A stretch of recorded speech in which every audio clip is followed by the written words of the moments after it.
no limit, like the smoke dancing in the wind, not caught or bound by anything, moving freely in the stillness of peace. I wish our minds the state of unimpeded ease. I wish our minds the state of unimpeded ease. Untie my knots of selfish wants. Untie my knots of hurtful thought. May I be of use, may I be of benefit, may I be of use, may I be of benefit, may I be of use.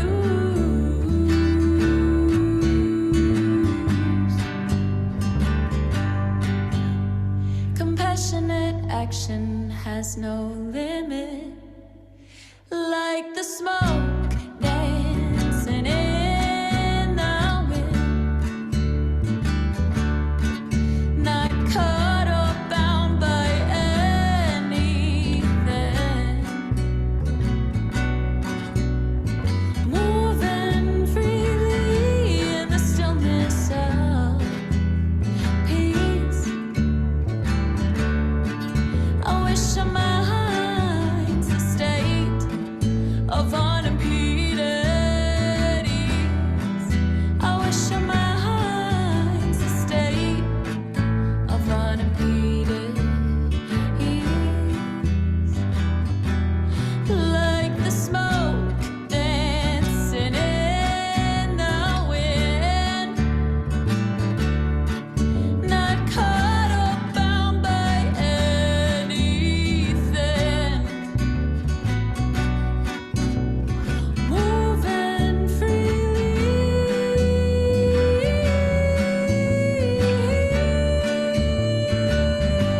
I wish our minds the state of unimpeded ease. I wish our minds the state of unimpeded ease.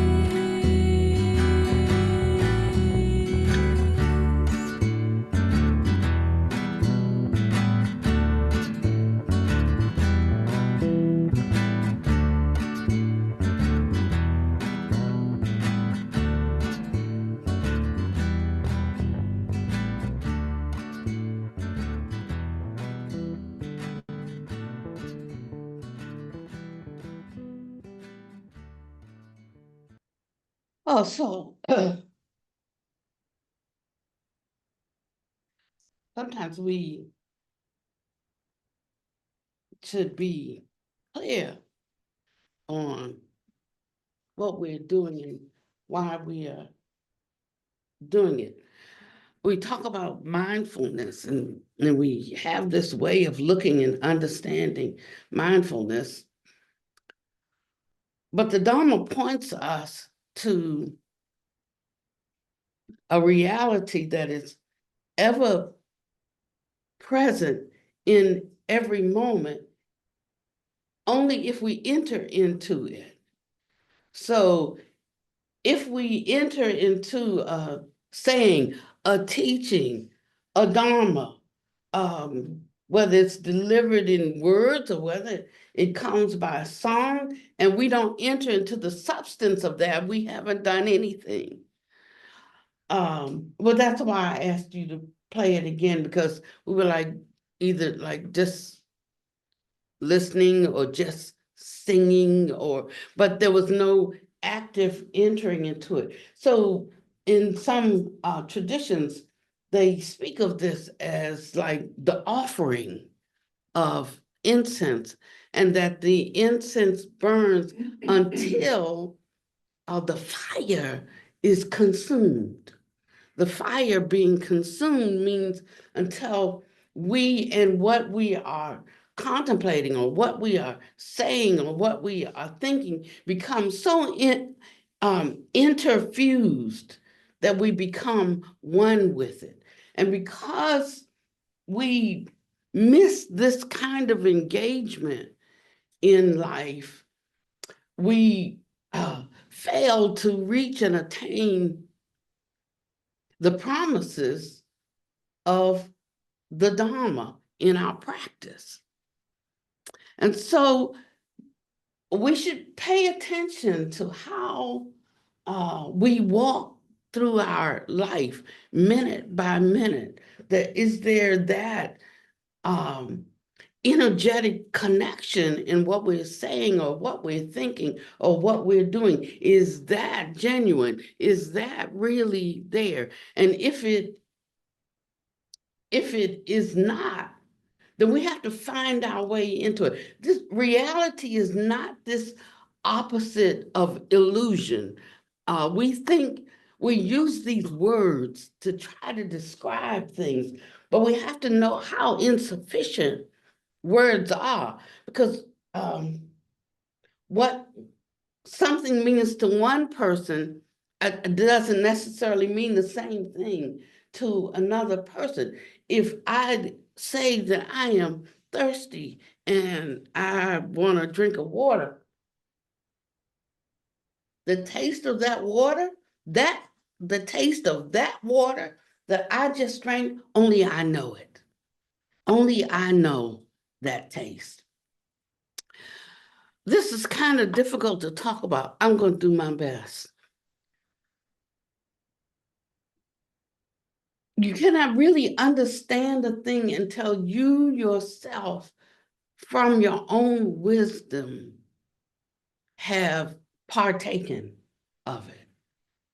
I'm not talking about concepts and ideas that we, get in our head, but when we actually experience something, then we know it. We say, don't touch fire, fire's hot. But we don't know what hot is. We don't know what degree hot is. Until we actually touch hot, and then we say like hot. There's a lot of degrees of hot. Like some hot can be so hot that it causes your skin to melt when you touch it. Others, you could touch it and just say. So even if I speak of hot, you don't know what hot I'm speaking of. It is only when you experience hot yourself that you have a reference for hot, and for just that hot, not all hots, just for that hot. And so we miss abiding in a reality state because we stay fixated in our heads around what things mean. So one of the purposes of a practice that we do in trying to attain a state of meditation is dropping all thoughts. Now, you can't like just drop thoughts. If I say I'm not going to think any thoughts, then the mind is going to be thinking about not thinking any thoughts. Because movement is like the nature of the unawakened mind. That's what it does.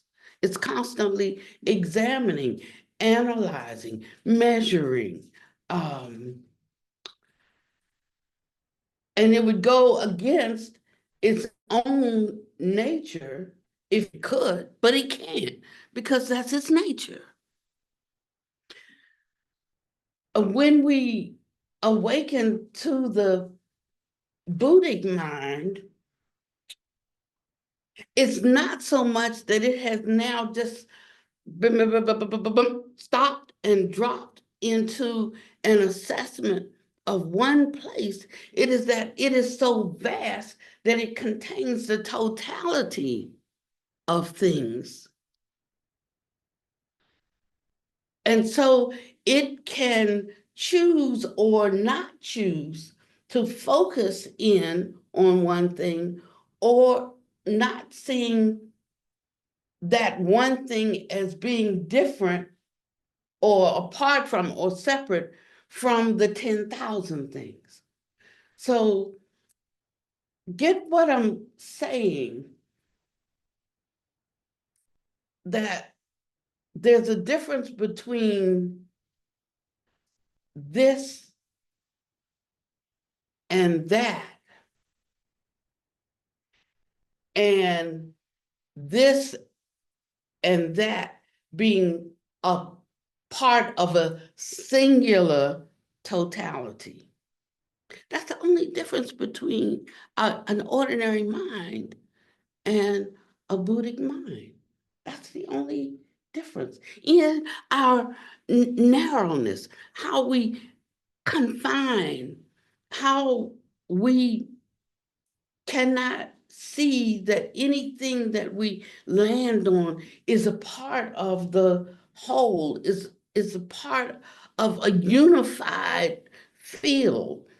And so we think that this is separate from that. And so we have these divisions, like, good and evil and hot and cold, and these differentiations. So part of our practice is to try to lessen, make less the differentiations based on a concept of opposites. It's not easy to do because we have to use language to try to move towards that idea. So if you're sitting still in a car and the speedometer says you're at 0 and you want to get to 60 miles an hour, you have to press the accelerator, and it takes you from 0 to 60 in how long it takes you, 10 seconds, 15 seconds, 3 seconds, whatever, depending on the strength of your vehicle. But you're starting from 0. So that means that necessarily to try to enter into the fruit of wisdom, we're going to start with some misconceptions because we're starting at 0, right?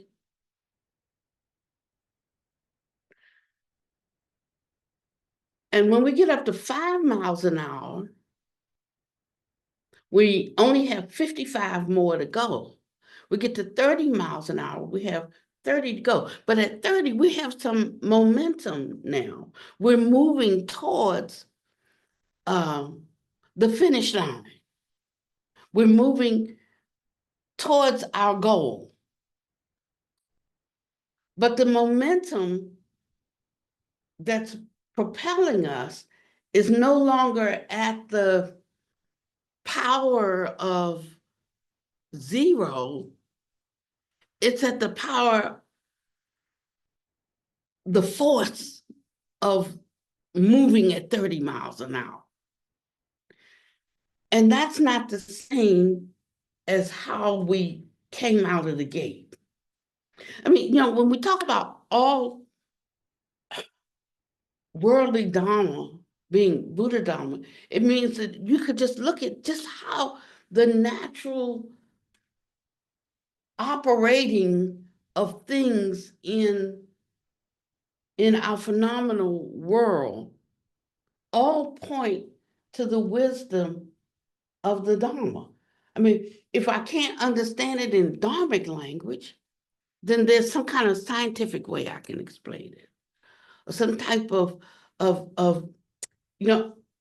some of the languages and the wording that we learn just in ordinary life. It's like this. It's like this. It's like this, and then we can kind of get an idea of what that is. And so when we're trying to understand the Buddha Dharma, it's good to have examples because that helps us to get it.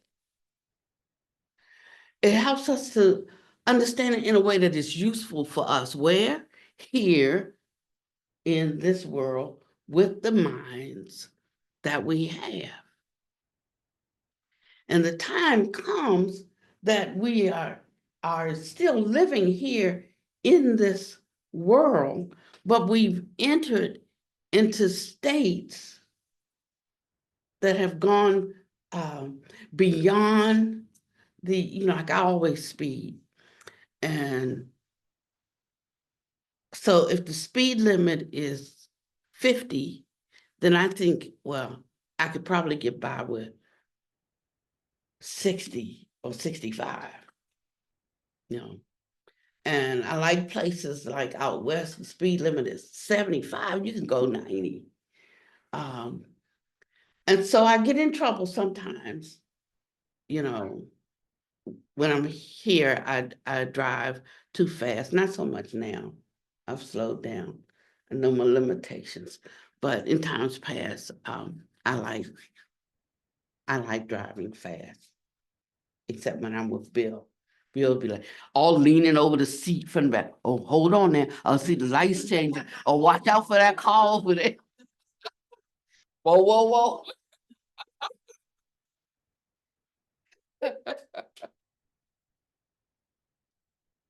But it's like that. So whenever we hear Dharma, if there's something that we don't understand, we can try to put it into another way of expressing, to create an analogy.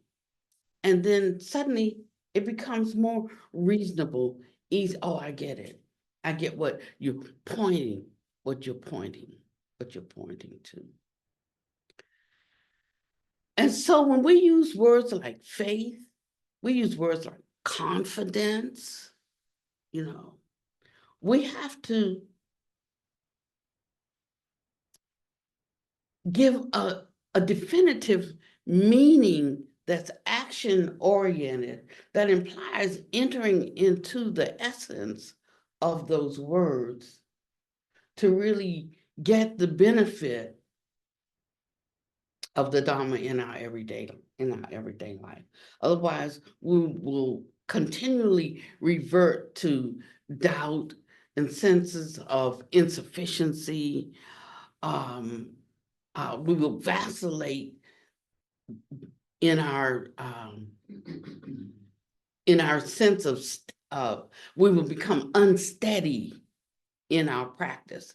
And so instead of consistently moving forward, we will vacillate. We'll just go back and forth, back and forth, back and forth, and we'll never get to our goal.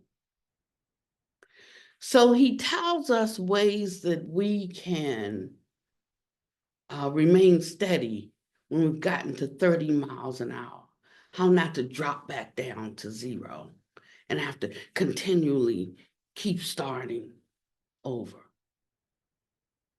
And everything that the Dharma shares with us is designed to help us find a place of not just sufficiency, but a place of comfort right where we are. Now, comfort, what would be the opposite of comfort? Discomfort. So that means that when we are trying to find a place of comfort,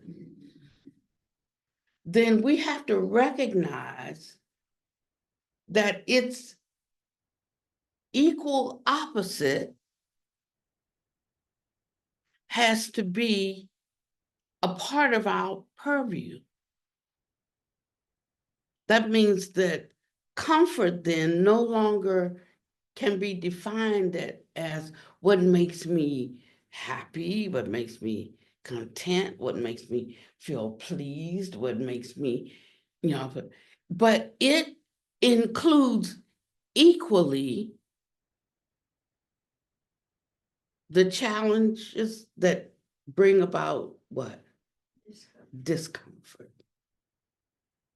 And when we can hold the comfort and the discomfort as two sides of one coin, then that's when the true bliss state starts to arise. It is no longer one-sided. And then we begin to understand how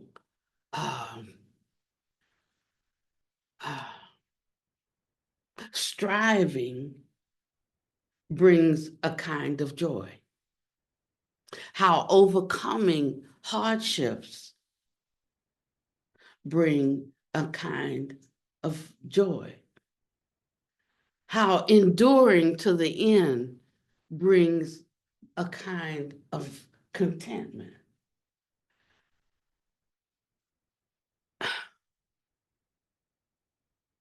One time somebody talked to the Buddha and he said,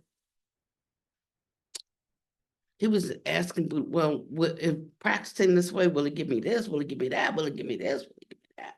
And he said, no, no, no, no. And then he said, I never promised you that walking this path would give you those things. So those are the things that the world promises you, but never can deliver on. He said, but if you want to know the true nature of reality, that I promise you, this path will give you. And so sometimes we come into something because our life is going in a certain way. You know, our mind is going in a certain way, that we are seeking relief in the sense of getting the thing that we desire, thinking that will bring us the kind of contentment and the joy that we want. But he said, no, it's actually in being able to live in every moment, just as it is. That's what. So in the beginning, when we start our practice, because we're not used to accepting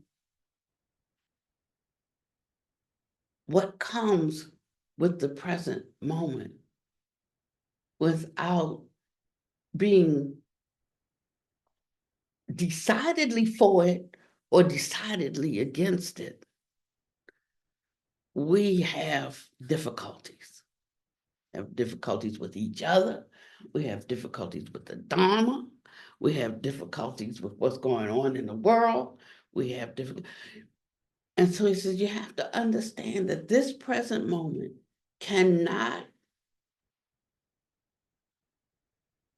present in this way except the causes were in place for its manifestation. So when we talk about accepting the present moment, we have to think higher than thinking just, well, I just have to go with it because it is what it is. It's not that kind of thinking, but it's immediately recognizing some things are in play because prior thoughts and actions have created the condition for this flowering. He said, if your mind goes there first, rather than jumping to the aversion, then you're on a right path towards being able to understand, first of all, and have a stillness of mind that allows you to decide at this moment, when everything is hitting the fan, at this moment, instead of angsting over it, you can be setting up the conditions for how you want the next moment to be. But because we're playing catch up and according our emotions and analyzation of the present moment,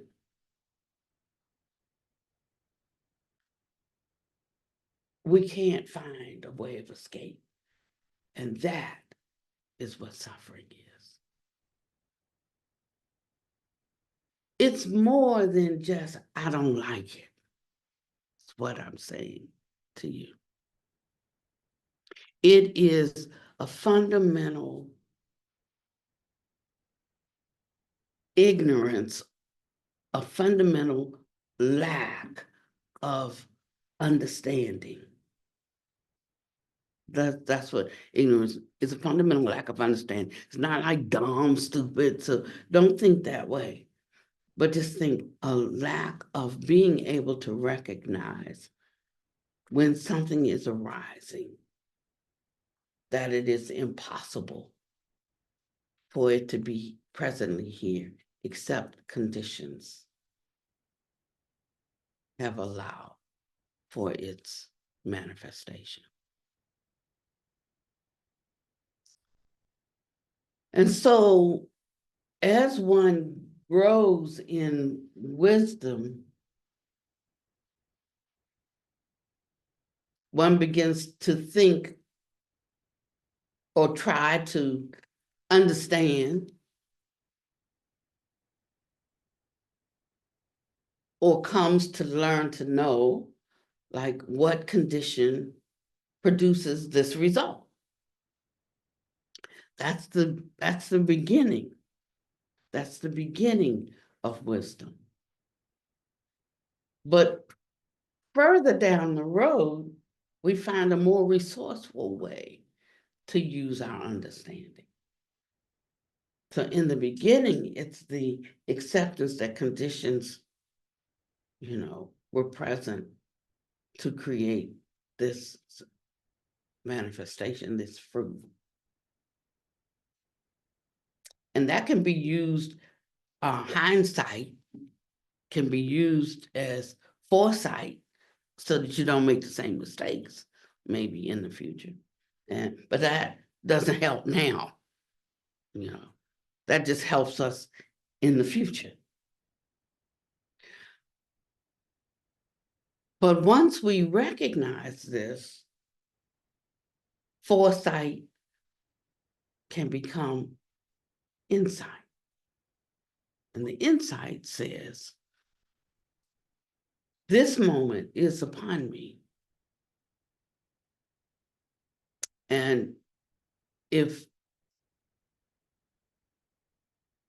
this is not the highest and the best outcome that I can participate in,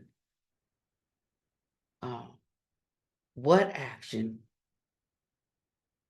how do I need to think and act right now that will produce a different outcome in the future? And that's where our cultivation leads us. That's why we practice.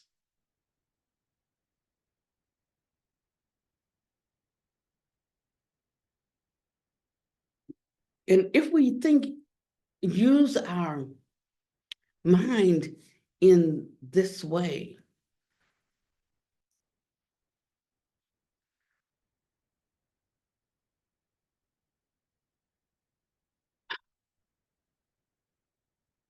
there is the capability of living in or if you can't abide in it all the time, you can quickly gather yourself and return to a place of peace, place of ease, a place of usefulness. And you can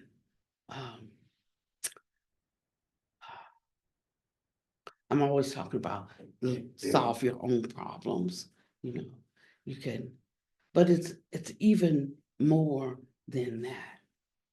It brings about a kind of detachment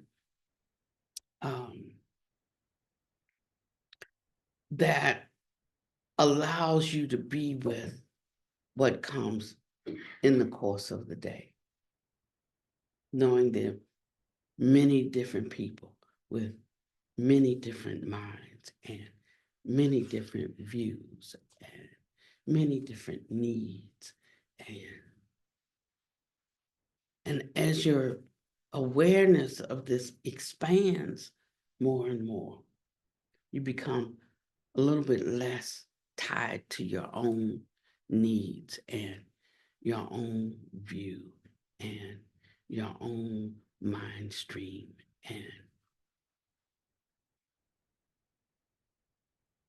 and the vastness of the Buddhic mind begins to make more of an appearance. So a few months ago, or a couple of months, I don't know, maybe 2 or 3 months ago, a song came to me, and I don't know what I did with the song now. I was looking for it. I can't find it,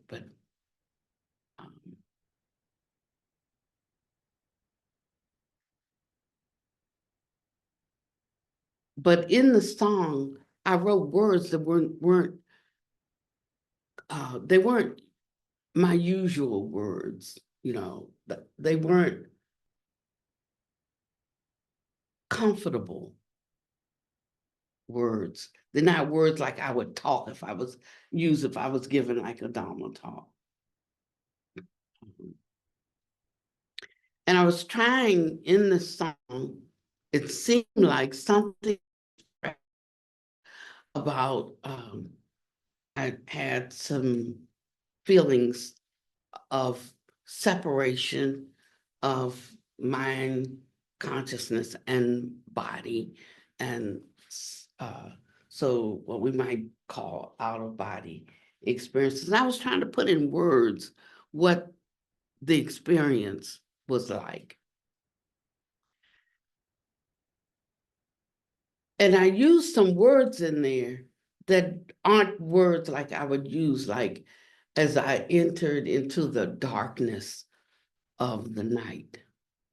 Now, if you know me, you know I don't think in terms like that, certainly not about dying. Like, because it wasn't, if we think about moving on, we always think about going into the what? And talk about going into the light. We talk about lightness. We talk about all things. But these words that I wrote, it talked about into the darkness of the night. I said, I can't use that word. If I use those words, people think like, I don't know, I'm depressed or I'm scared of dying or, you know, but that's the words that came. So I put them down.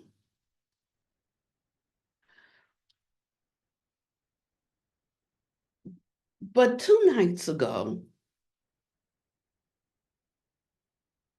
I sometimes I have these headaches when it's too bright, and but 2 nights ago I woke up and I had the headaches that come from brightness, but it was the middle of the night. It was dark. The whole house was dark. I got up to go to the bathroom, and it was like pitch dark, but it was like it was bright.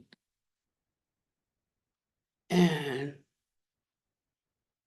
I I thought, well, now this is odd because these only trigger in the light.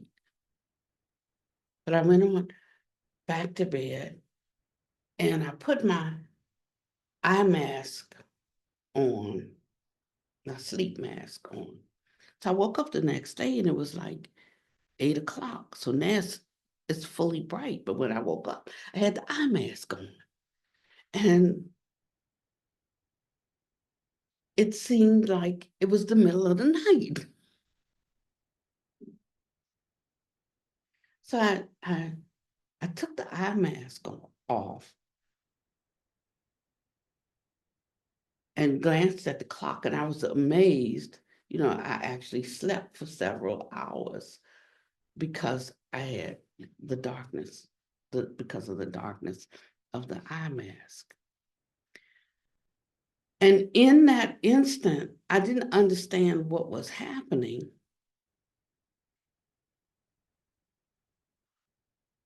But somehow an understanding came to me about darkness and light being the very same unless there are things that obstruct. But the obstruction is what we look at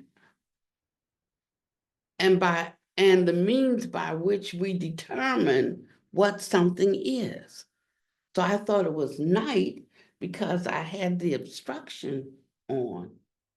And when I got up in the middle of the night, because it was dark, I couldn't see the brightness, but yet the brightness and the darkness are just two different types of form.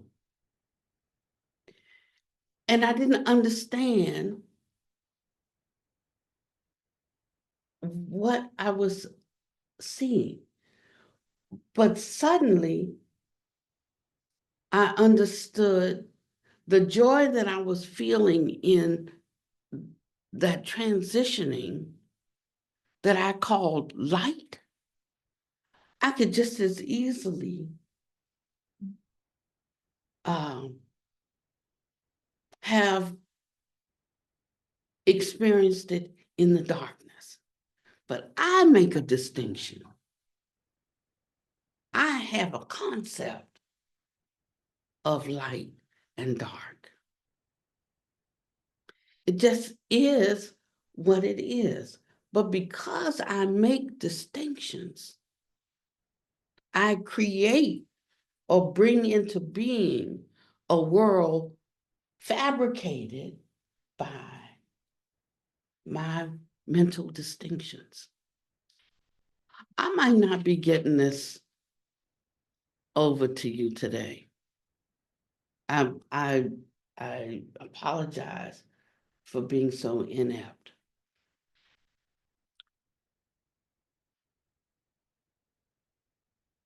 But it is a truth that we create our reality.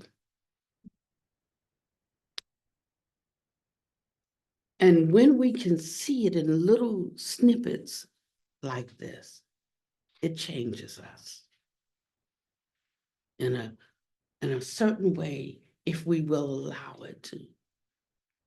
It can absolutely uproot our fear and our fear of the unknown and our sense of not knowing.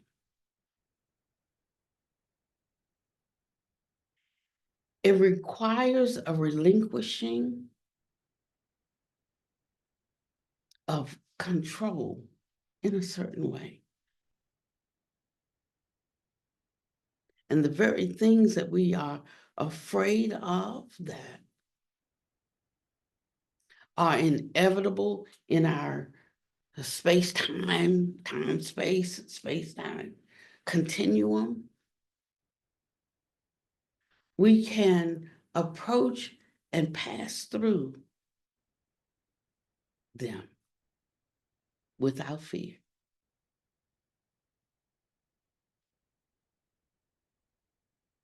And without doubt.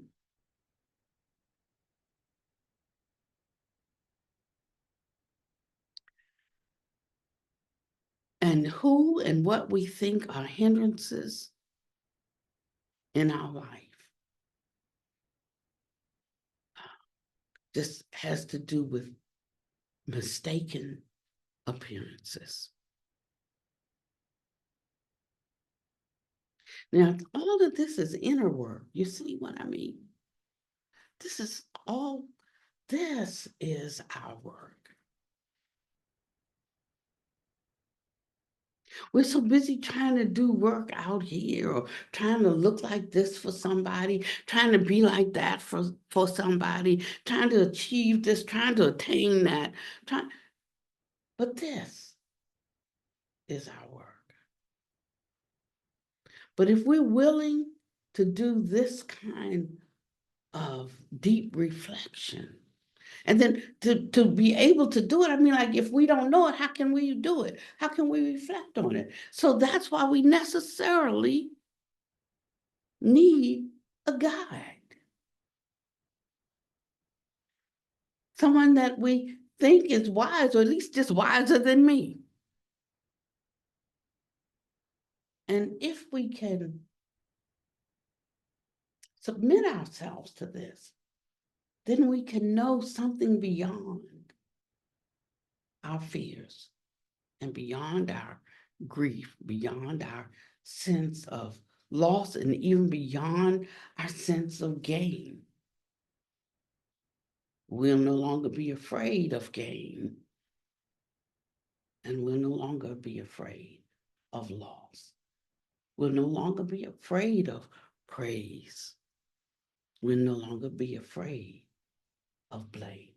I have a dear friend and teacher, and she is afraid of praise. And because she's afraid of praise, what she has to offer, she cannot give. Because she's afraid of praise. And sometimes somebody sent us an email the other day, and she says, "Oh, I just read about the Buddy Fest that you're gonna give next month, and I'm so excited about it. And I create, I think she said she does chants. Buddhist, yeah, Mhm. she's recorded you. And she records Buddhist chants as well. She says, how can I contribute? And then we got another email that said, oh, never mind, you're just doing this to make money, count me out. And I'm like,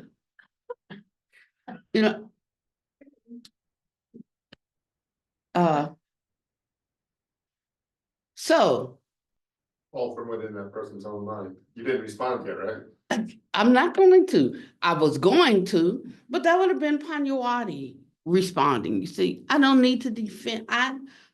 Y'all, one thing Buddha Master said, people can say all manner of things about you, just don't let it be true. I can tell you ain't no money in that.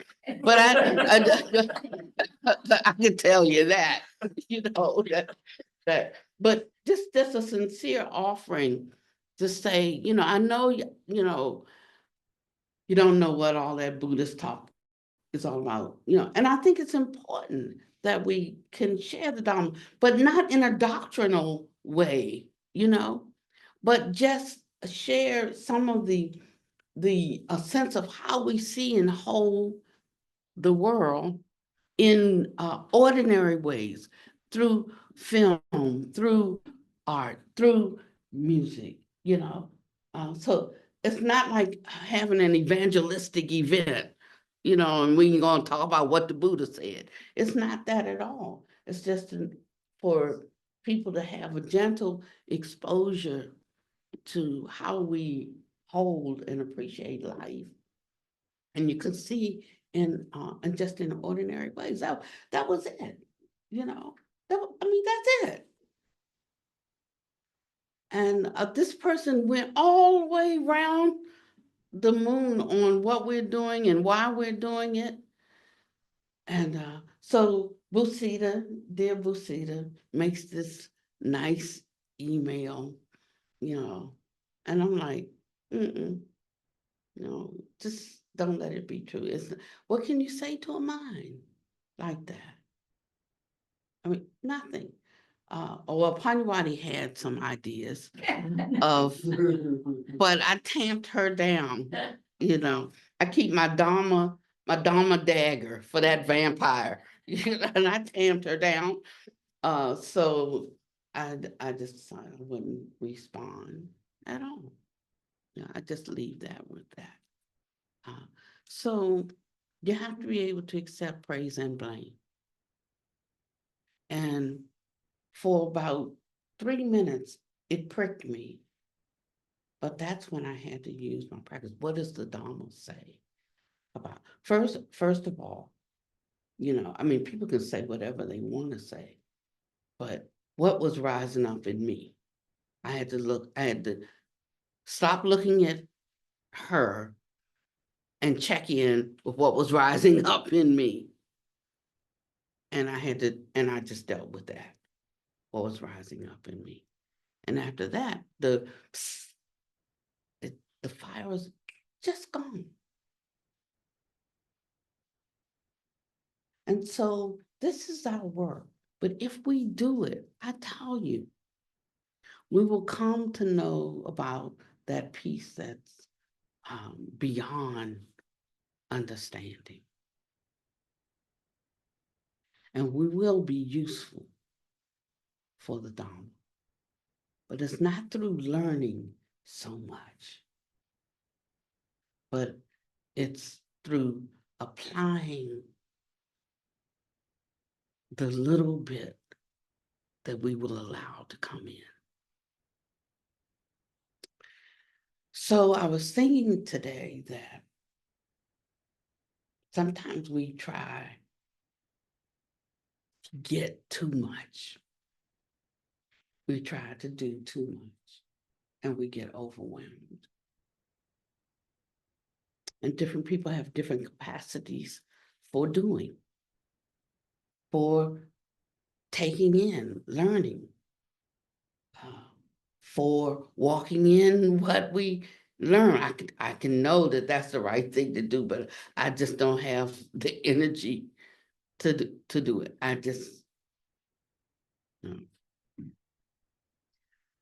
But if we could just do one thing good, I mean, do it well, good in that sense, do it well. There are many sutras that teach us to do one thing well. So for one person, they may have that great spirit of generosity. And maybe they got some other issues going on, but just be good at that. And for another, it might be in teaching the Dharma, be good at that. And for another, it might be loving children, be good at that.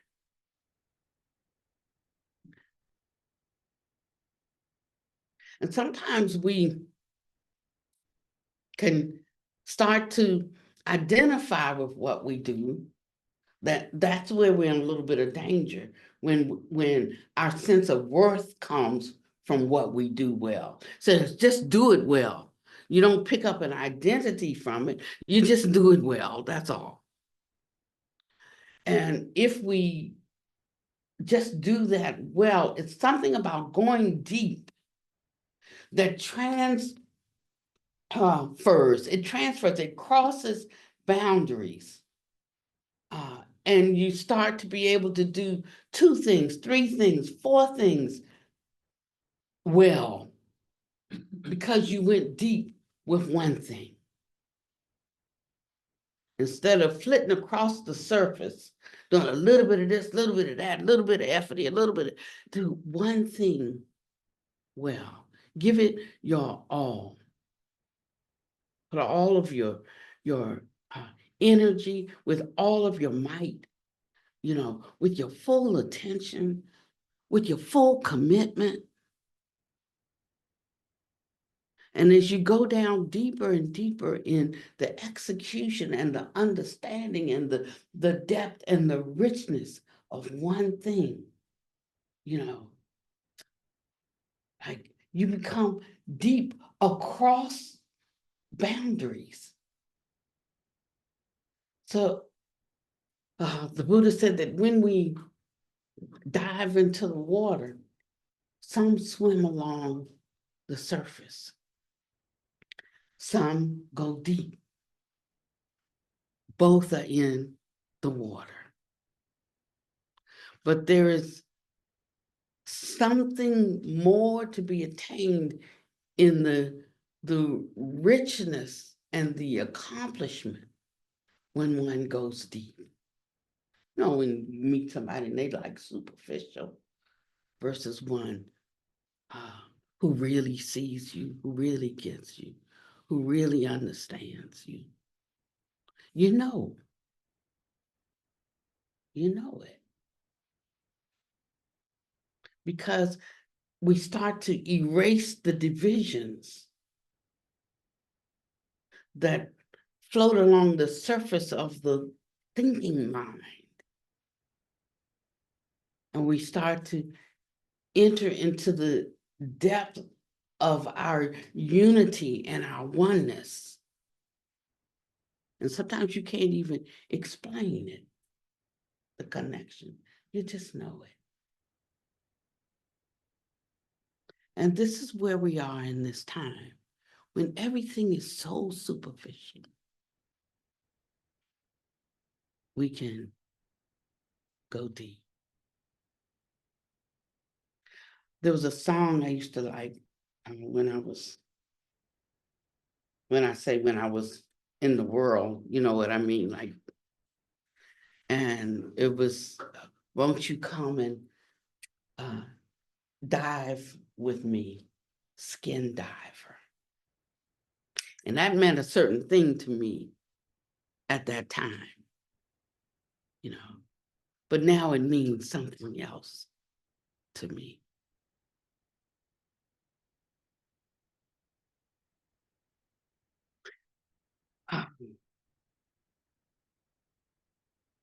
I think that's all I want to talk about today.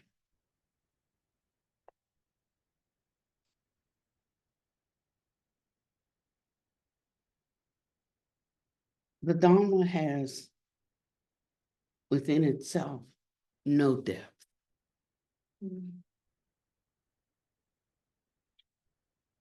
And yet, if we dive into it, we can go as deep as we want. This is a kind of vastness that they called emptiness that will bring us into an expression of marvelous existence. It's not a nothingness.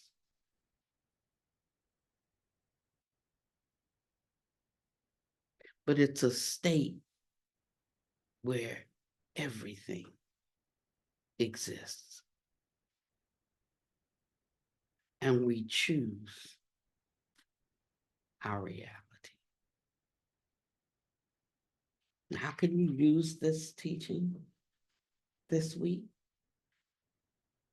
It's when you find yourself in a mind state that brings you sorrow, grief, lamentation, despair, fear, unhappiness, or an overabundance of joy, exuberance, excitement. You know, if I'm too high, it can bring me down. If I'm too low, it can bring me up. We've been talking for a few weeks now about things being just right. And in that constancy and in that steadiness is something that is beyond the kind of happiness that the world promises but cannot deliver on. And you'll find peace in your every step. Or if you get off, you can quickly get back on the path. So don't be too concerned if you step off. Step right back on.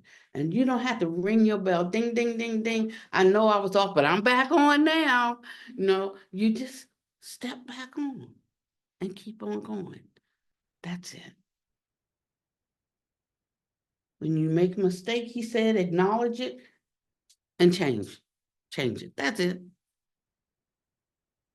No flagellation, no beating oneself up, no arrogance over what's done well. You just,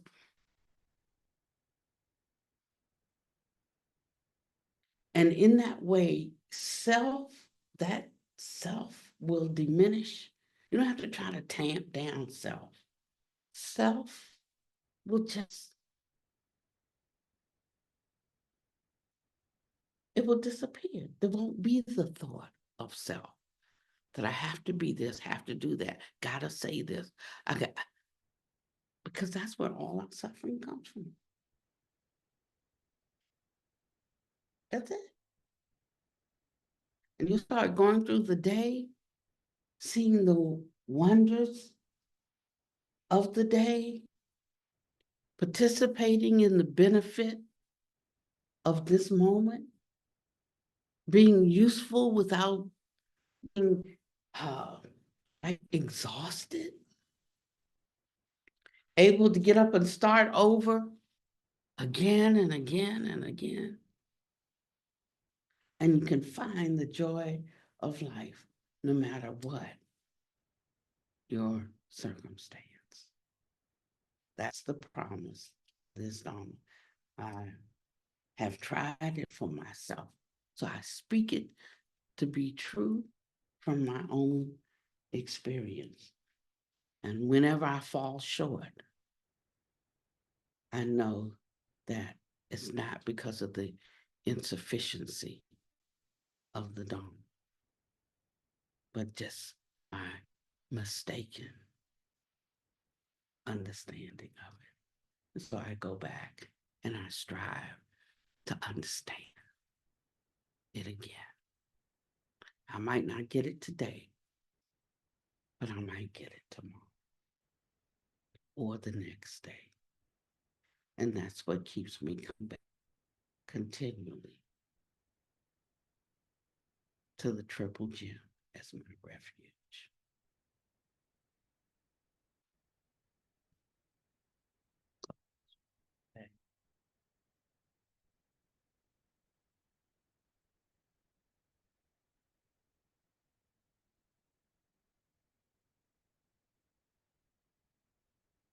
Bandy from the listening to Dharma today.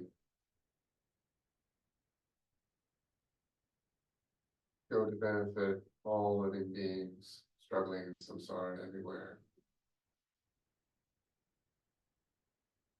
May all beings come to know their true nature, right where they are. Come to walk in reality so that we all live lives that benefit one another. Nothing but having everything.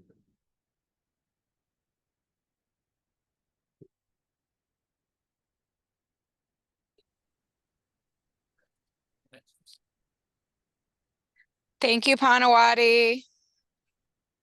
Hey, Dina. That's Dina, right? That's Canada? greetings from Canada.